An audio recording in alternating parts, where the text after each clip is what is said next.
Hi అండి, అందరికీ నమస్తే. ఈరోజు వచ్చేసి పసుపు కూర, పసుపు పులుసు అంటారండి, సరుకుల పులుసు అని కూడా అంటారు. ఇది చాలా మంచిదండి హెల్త్కి. వచ్చేసి దీన్ని ఏ విధంగా తయారు చేస్తారో కూడా చూపిస్తాను. సో పసుపు అనమాట, పచ్చి పసుపు తీసుకోవాలండి. ఒక గుప్పుడు తీసుకున్నాను, ఒక 5-6 కొమ్ములు అని అనుకోవచ్చు. ఇది మీకు అవైలబుల్గా పచ్చి పసుపు లేకపోతే మీరు వచ్చేసి మార్కెట్లో కొమ్ములు కొంటారు కదండి, అవైనా సరే నానబెట్టి దంచి తీసుకోవచ్చు. ఇంకొచ్చేసి లవంగాలు 3, ఒక చెక్క తీసుకున్నానండి. అల్లం కూడా ఒక పెద్ద అల్లం ముక్క తీసుకున్నాను.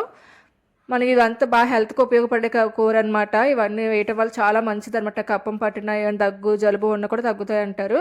సో టమాటీ ముక్క పెద్దది ఒక టమాటీ కట్ చేసి వేసుకున్నానండి. ఉల్లిపాయలు కూడా 3 ఉల్లిపాయలు వచ్చేసి బాగా కట్ చేసి పెట్టుకున్నానండి. అవి వచ్చేసి పక్కన కొద్దిగా వదిలేసి కొద్దిగా వేసుకున్నాను.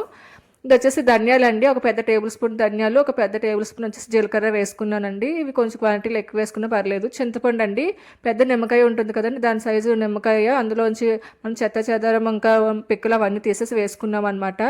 ఇంకా వెల్లుల్లి వచ్చేసి ఒక 4-5 రెమ్మలు వేసుకున్నాను. సో ఇవన్నీ బాగా మెత్తగా పేస్ట్ చేసేసుకోవాలన్నమాట. బాగా అసలు ఎక్కడ బరకగా లేకుండా మెత్తగా పేస్ట్ చేసేసుకోవాలి. సో ఈ విధంగా చేసేసుకోవాలండి. ఈ పులుసు చాలా అంటే చాలా ఆరోగ్యానికి మంచిదండి. కొద్దిగా వేడి చేస్తుందన్నమాట, కానీ చాలా మంచిది అనమాట. చిన్నపిల్లలు కూడా పట్టచ్చు, ప్రాబ్లం ఏమి ఉండదు. సో వచ్చేసి దీని కూర రెడీ కోసం వచ్చేసి ఒక కూరగాయ తీసుకున్నానండి. అందులో కొద్దిగా నూనె వేడయిన తర్వాత పోపు దినుసులు వేసుకున్నానండి. ఒక 2 ఎండుమిరపకాయలు కూడా చించి వేసుకున్నాను అనమాట. వెల్లుల్లి కూడా దంచి వేసుకున్నానండి. ఇదే ప్లేస్లో వచ్చేసి కరివేపాకు కూడా వేసుకోండి. కరివేపాకు ఎంత ఎక్కువ వేసుకున్నా పర్లేదు అనమాట, చాలా మంచిది కూడా కరివేపాకు వేసుకోవడం వల్ల. ఈ తాలింపు వచ్చేసి బాగా ఫ్రై అయిన తర్వాత మనం వచ్చేసి ఆల్రెడీ ఉల్లిపాయ కట్ చేసి పెట్టుకున్నాం కదండి, అందులో 2 పచ్చిమిరకాయలు కూడా కట్ చేసుకున్నానండి. ఆ పచ్చిమిర్చి ఉల్లిపాయల తరుగు కూడా వేసేసుకోవాలి. అవి కూడా బాగా ఫ్రై చేసేసుకోవాలన్నమాట.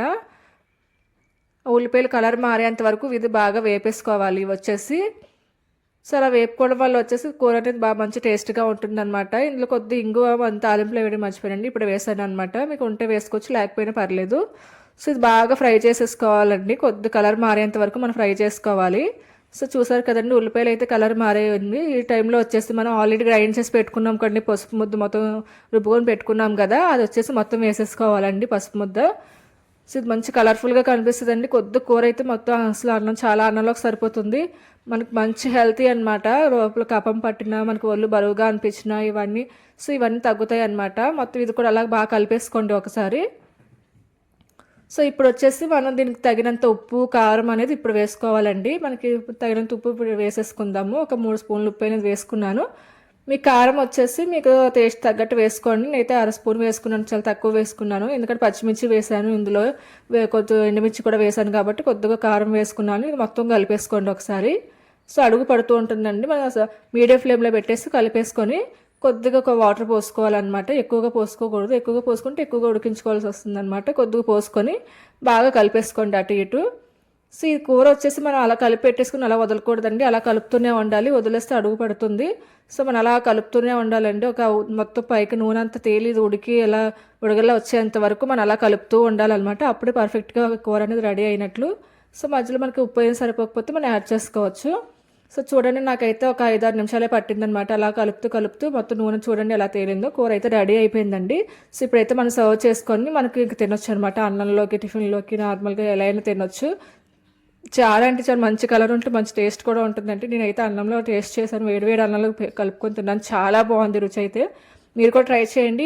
కూర వచ్చేసి చాలాసార్లు మేము వండుకుంటూనే ఉంటామండి. ప్రతి చలికాలంలో కూడా వర్షాకాలంలో చేసుకుంటూ ఉంటామండి. మీరు కూడా ట్రై చేసుకొని ఎలా వచ్చిందో నాకైతే కామెంట్ చేయండి. కూర అయితే హెల్త్కి చాలా మంచిదన్నమాట. కంపల్సరీ తయారు చేసుకొని తినాలి, చలికాలం కానీ వర్షాకాలం కానీ.